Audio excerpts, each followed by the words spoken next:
आवाज दो, आवाज दो, राजकीय सामाजिक शिक्षक संघर्ष मंच जिंदाबाद, जिंदाबाद, जिंदाबाद। नमस्कार दोस्तों, मैं मनजीत सिंह अरोड़ा मानव चेतना चैनल में आपका स्वागत करता हूं। आज हम एलटी वालों के साथ है, पर इनका मैटर दूसरा है। ये जो बताइए, आपका पूरा विवरण बताइए। आपका क्या नाम है साहब? कौन? मेरा दिगंबर फ्लोरिया है, राजकीय एलटी समायोजित पदोन्नत शिक्षक संघर्ष मंच का प्रदेश अध्यक्ष हूँ। तो आपका मैटर क्यों अलग है इन पदोन्नति वालों के? जैसे जिस तरह से ये कह रहे हैं एलटी में, आपका मैटर क्या है, पूरा बताएं आप। हमारा मैटर जो है, बेसिक से आए हुए लोग हैं। 2009 में बेसिक से जो योग्यताधारी शिक्षक थे, शिक्षा विभाग के अधिकारियों ने और शासन ने कहा कि हमारे पास इंटर कॉलेज में पढ़ाने के लिए शिक्षकों की कमी है। अच्छा। हम भर्ती नहीं कर सकते। तो बेसिक में प्राथमिक के हेड और जूनियर का सहायक अध्यापक और एलटी का सहायक अध्यापक, तीनों का पे स्केल एक ही है जी। तो इन्होंने कहा जो बेसिक में योग्यताधारी शिक्षक हैं उनको हम इंटर कॉलेज में जो है समायोजन कर देते हैं, तो आपके जितने हित लाभ होंगे आप वो प्रभावित नहीं होंगे। आपकी शैक्षिक योग्यता के आधार पर आप वहाँ पढ़ाने के लिए आ जाएंगे, तो हम आपको यहाँ समायोजन कर देते हैं। 2009 से लेकर 2013 तक इन्होंने समायोजन करते रहे और 10 साल में अनवरत 10 साल होते हुए चयन प्रवेतन मिलता रहा। कुमाऊं मंडल और गढ़वाल मंडल में अपर शिक्षा निदेशक बेसिक के जो शिक्षक थे उनको चयन प्रवेतन देते रहे, लेकिन यहाँ के शिक्षा अधिकारियों ने उन पर रोक लगाते हुए उनको वापस करने उन पर रोक लगा दी। तो हमारे शिक्षक कोर्ट चले गए। अब कोर्ट से शिक्षकों को चयन प्रवेतन मिलता जा रहा है और जो शिक्षक कोर्ट नहीं जा रहे हैं उनको ये अधिकारी चयन और प्रोन्नत वेतनमान नहीं दे रहे। शासन में 463 का शासनादेश संख्या 22 अप्रैल 2010, जिसमें पूर्व में जो राधा रतूड़ी मैडम इसमें मुख्य अपर सचिव है, उन्होंने एक आदेश जारी किया था कि जो कार्मिक इस कैटेगरी में आएंगे, उनकी अगर उनको पूर्व सेवाओं का लाभ नहीं दिया जाएगा तो उनको चयन वेतनमान देने में उनको दिक्कत आएगी, लिहाजा उनकी सेवाओं को जोड़ा जाना चाहिए। यही 31 अगस्त 2016 को यहाँ के डायरेक्टर साहब का एक पत्र जारी होता है कि बेसिक के प्राथमिक शिक्षा से पदोन्नत और समायोजन जितने शिक्षक हैं उनकी पूर्व की सेवाओं को जोड़ा जाए और उनको चयन वेतनमान दे किया जाए। तो इस मामले में आपने जो धन सिंह रावत जी हैं मंत्री या मुख्यमंत्री हैं, उनसे आपने इस बारे में कोई बात की?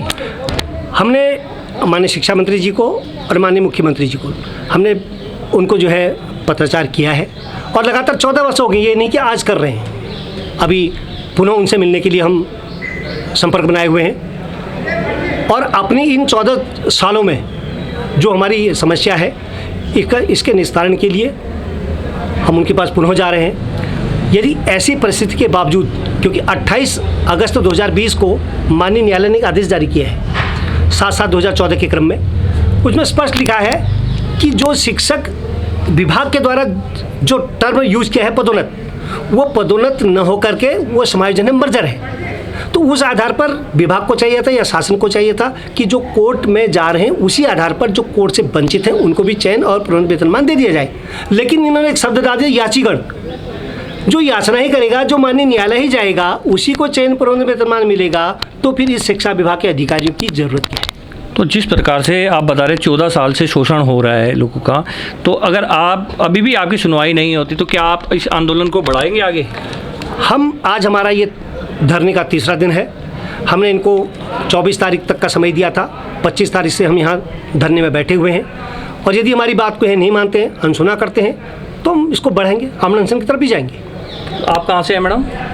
मैं जनपद रुद्रप्रयाग से हूँ। क्या नाम है आपका? शांति गोसाई।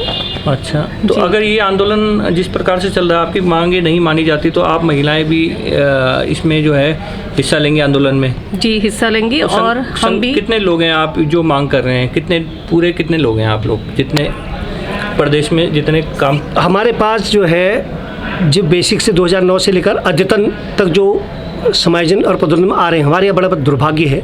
2009 की जब विज्ञप्ति निकलती है तो उसमें विभाग समायोजन शब्द का प्रयोग करता है और 2011 में जो विज्ञप्ति निकलती है बेसिक के लिए एलटी में समायोजन वाला, उसमें एक कट मार देता है, समायोजन ऑब्लिक पदोन्नत कर देता है विज्ञप्ति में। तो आप कितने, मतलब ये मांग जो कर रहे हैं, कितने लोग हैं आप?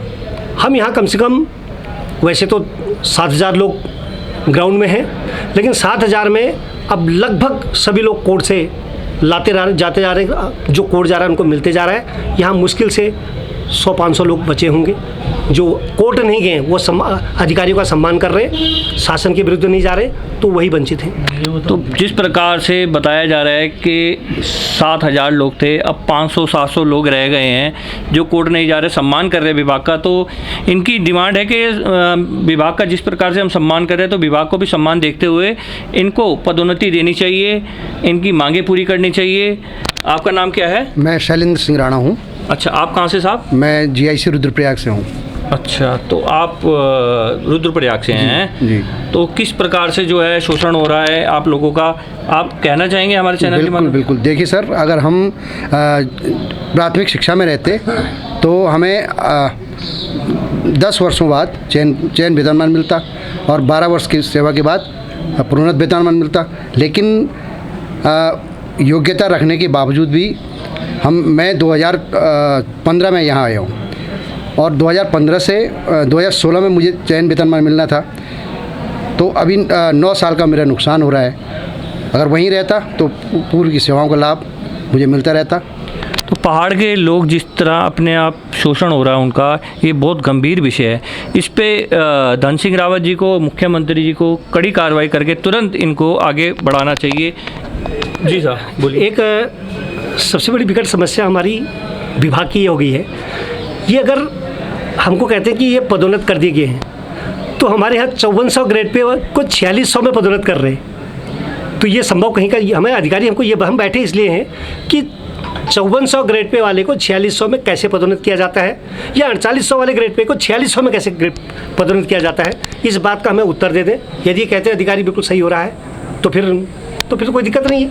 तो बहुत नाराज़गी है। मैं भी यही कहूँगा मुख्यमंत्री जी से इनकी डिमांडें पूरी की जाए। हमारे चैनल के माध्यम से हमने बात रखी है। धन्यवाद। मनजीत सिंह अरोड़ा, मानव चेतना चैनल से। धन्यवाद। Thank you.